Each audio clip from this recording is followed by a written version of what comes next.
So just going into one of my polytunnels now. This is where I got all my tomatoes in here. There's a beefsteak tomatoes there. I've taken some leaves off the bottom. So when I'm watering, I always like to water actually into the tub itself rather than getting the leaves covered with water. If you cover the leaves with water, you're more likely to transmit diseases. And again, blight is another big one with tomatoes. It's the same one as blight that affects potatoes of the same family. So, but I grow all my tomatoes in tubs, and I've just noticed now I've just got a few starting to ripen up. A couple of little cherry ones in there just starting to ripen. These are cherry plums. These ones they look as though they could be quite nice actually. I've got all sorts in here. I don't like to waste room. If I can get something in a tub in here, it comes in here, and it's all quite happily going along. There's carrots there well, it's an old dustbin actually. There's carrots in there, earlies, and tub in there, carrots in there, and then I've got my cucumbers. My cucumbers are here, all just running wild. They're producing cucumbers. They may not be very big. I don't want them very big. What I did here, just an experiment, silly twit, but I threw some carrot seeds in when I put the carrots in, when I put the cucumbers in. But of course, they're not going to do very good because obviously the cucumbers have taken over all the light. But anyway, if you don't try these things, you don't know. There's a whopper there. Look at that baby. Ho ho ho! Look at that baby. Whoa, sweetheart. You're very nearly ready for picking, aren't you? In fact, I think I'd pick you in a minute. Yeah, cracking tomatoes, cracking cucumbers. So, you can grow anything in tubs. This tub here is an old recycling box that we had. So, I've got, I think there's 4 other pots. Just 4 other pots in there just growing cucumbers quite happily. Yeah. It's a bit dense in here, but I don't mind that. They're all quite happy. And tomatoes are doing quite well, really. I've just seen some bees in here.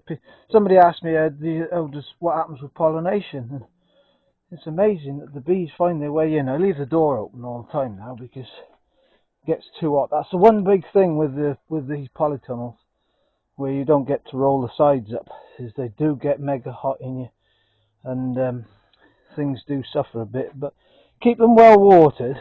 If you keep everything well watered, it does okay. I've never had well, I haven't had any issues actually. And what I do is I rotate each year. So I have 2 polytunnels, and I rotate each year. So this year's got the tomatoes in.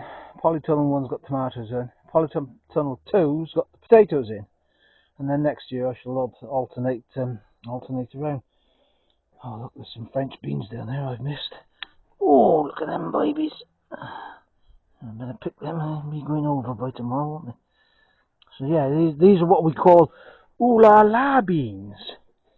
So when the grandkids come for tea and they're, oh, what's this on my plate? I say, well, that's an ooh la la bean. And they say, what's an ooh la la bean? Well, it's a French bean, isn't it? So you say, when you eat them, you say, ooh la la! And they love them. These little jokers here, talking about the price of seeds, I picked these up. These are, what are these? They're Calibris, Winter Calibri, stem year F1. Yeah. Oh, you know you're going to pay money when something's got F on it, don't you? These were £3.25, and there was 25 seeds in them. Unfortunately, I have 2, 4, 6, 8, 10, 14, 16, 18, 20, 22, 24, 25 seeds. They've all germinated. So fingers crossed that once I prepare that ground, that's what I was doing earlier, I was preparing the ground for these, and hopefully they'll see us right. And then in here I've got some Wheeler's Imperial cabbages. These are common, these are well-known make, Wheeler's Imperial. My father used to grow these back in the 60s, so we'll give them a try and see what happens. I don't get a great deal of luck with brassicas down here because we've had clubroot in the past, and that's another troublesome disease trying to get rid of clubroot. Just wanted to show these tomatoes here. There's 6 actually, and I don't know if you're aware of when tomatoes are growing, but when you take the side shoots, these little side shoots out, you're supposed to take these out, you see. And I did to start with, until they started.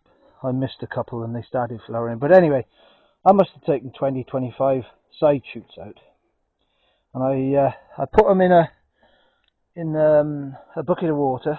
Well, actually, it's the kids' bucket down here. I put them in this bucket, threw some water in them, and left them in there for about 2 or 3 weeks. Kept filling it with water, and they started sending shoots out. So I thought, right, okay, we'll give you a chance. So there's 3 there, and these are free tomatoes, people. Free tomatoes. There's another one here. There's 2 more down here, and they're all off the side shoots, off the main tomatoes, and that's what they're doing. They're sending on. They've even got tomatoes on themselves, look. So, little tip for you: don't discard your side shoots. If they've got anything about them, they'll make you some more tomatoes. In fact, I had 12 out of the 20 that I had. I haven't got enough room in that polytunnel. So there's a trial, because everything's about a trial of gardening. You can never stop trialing. So I put these 6 here. There's 6 here that I planted out. So we'll see what they do as well. Only numbnuts here. Only put a stick against them the other day, and I trod on it and broke that one off. So just got to be a bit more careful. Anyway, these things happen. But yeah, free tomatoes, peeps. Free tomatoes there. Courgettes are doing well. They're coming into their own now. Look, just going off now. It's funny really, because I put the first 3 out up here. I put these out about maybe 3 weeks. Well, there's a good one there to come in now. About 3 weeks earlier than I put these ones out. And these ones, there's 7 down here which I put out 3 weeks later. And they seem to be thriving far better than ever these 3 are. And I don't quite know why. Whether they didn't like the early starts, would have preferred to have stayed in the polytunnel for a bit longer maybe. But these are romping away now, and yeah, the wife will be getting sick of courgettes. And there's 2 or 3 on there, will be ready tomorrow. Yeah, courgettes, they do well. They do well. Peas are coming to the end now. That's the last lot of peas. In fact, I took 1 row up the other day, and I'll show you what I do with the haulm when these are finished. What I do is I take the sticks out. All these sticks, they're all hazel. So I'll do a bit of coppicing on hazel sticks, and that's what all my sticks are, hazel sticks. And same with the beans. Don't look at the beans, they're not doing very well this year. I don't know what's happened to them. But those bean sticks, they're the same, it's all hazel. But yeah, last Saturday, Sunday, I took the rest of these peas out of here. And I took the sticks all out, and then what I do with the haulm is run the lawnmower over the top of them and just chop it up. But make sure the lawnmower's on the highest setting you can, and make sure there's no big stones in the way, because they don't like stones, the mowers. Yeah, and I just chopped it up and then dug it all in, so it's all gone back in there. So it's a great way of dealing with pea haulm. So these monsters are, like I've said to you before, I think the monsters they're about done. They've done the first time round. It's still alright though. But they'll start to shoot a few more flowers just now. In fact, there's one there now, you can see. So I learnt this years ago when I thought they'd done, and I used to rip them out and put the mower through them, and game over. Anyway, for whatever reason, one year I didn't do that, and blow me, they started flowering again. There's the flowers there that coming, and I didn't have that many more monsters, but it was enough for a few feeds, so it was worth leaving them. So, and I don't necessarily need the ground desperately at the moment, so they can just stay there for the time being, and hopefully we'll have a few more feeds off the monsters. I quite like them when they start getting a bit chunky like that, because they've got peas in them and they're quite sweet. Wife doesn't like them like that, but I do. There's one there, look, got a bit chunky, a bit big, a bit stringy as well. Huh? No, nice and sweet. Yeah, so that's where we're at the moment, peeps. When I got something new to tell you, we'll be in touch anyway. Cheers for now. Hope you enjoyed the vid. Like and subscribe. Go on my channel, and I'll try and come back with some more information for you. In the meantime, take care, and we'll catch you again. Thank you. Bye.